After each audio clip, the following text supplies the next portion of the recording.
Saudara-saudari yang dikasihi Tuhan, Injil Markus yang kita dengar tadi, kisah tentang Yesus mengajak ketiga muridnya, Petrus, Yakobus, dan Yohanes, naik ke sebuah gunung yang tinggi.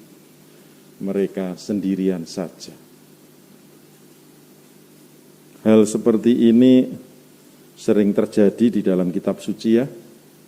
Apalagi tadi ada penampakan Musa, terus Elia. Kita tahu Elia juga pada saat putus asa menjadi nabi, dia sembunyi di gunung, di gua, di gunung Horeb ya. Dan di situ dia menemukan lagi kekuatan hidupnya, panggilannya.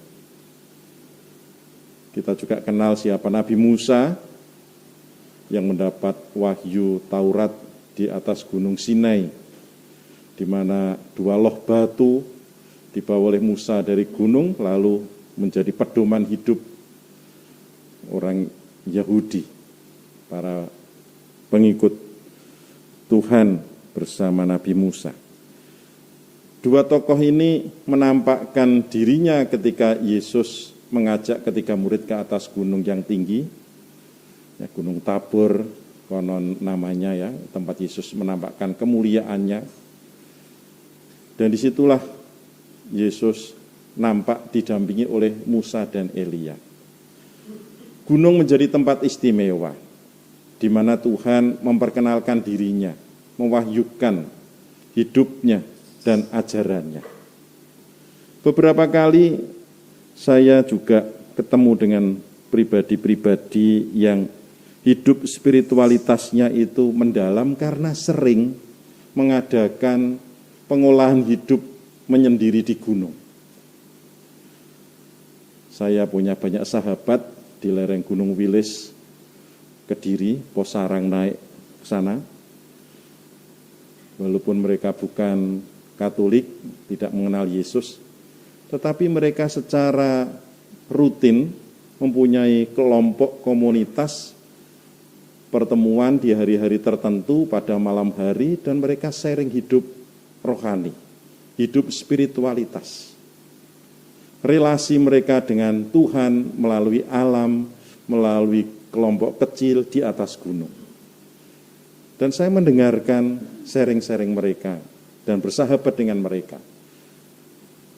Walaupun mereka tahu saya bukan orang Kejawen, saya orang Katolik, seorang Romo, dan mereka pada umumnya adalah orang-orang Kejawen.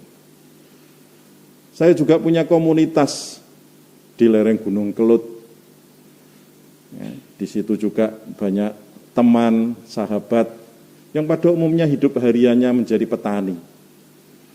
Dan kami sering mengadakan bagaimana kita itu peduli merawat tempat gunung ini menjadi relasi kita dengan Tuhan semakin dekat.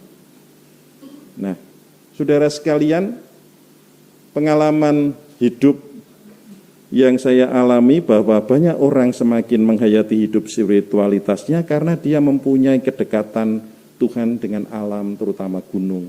Ternyata di dalam kitab suci, gunung juga menjadi tempat istimewa bagi para nabi dan Yesus. Karena Yesus di situ juga menampakkan kemuliaannya di atas gunung. Sehingga para muridnya mengenal siapa Yesus. Hidup spiritualitasnya makin mendalam. Ya, apalagi kita ini kan Puspita ya, pusat spiritualitas Katolik gitu ya. Ini gunung datar ini ya. Di dataran rendah Surabaya. Tapi paling tidak relasi dengan Tuhan itu memang harus spesial. Harus khusus, harus ada tempat yang dikhususkan, harus ada relasi yang khusus, harus ada penghayatan yang khusus, sehingga relasi kita dengan Tuhan itu menjadi spesial, sehingga menangkap sesuatu yang istimewa di dalam hidup iman kita ketika kita merenungkan relasi kita dengan Tuhan. Dan para murid, apa yang didengarkan? Ketika mereka mengusulkan membuat 3 kemah untuk Elia, untuk Musa, dan untuk Yesus, tahu-tahu ada awan menutup, dan dari dalam awan itu ada suara.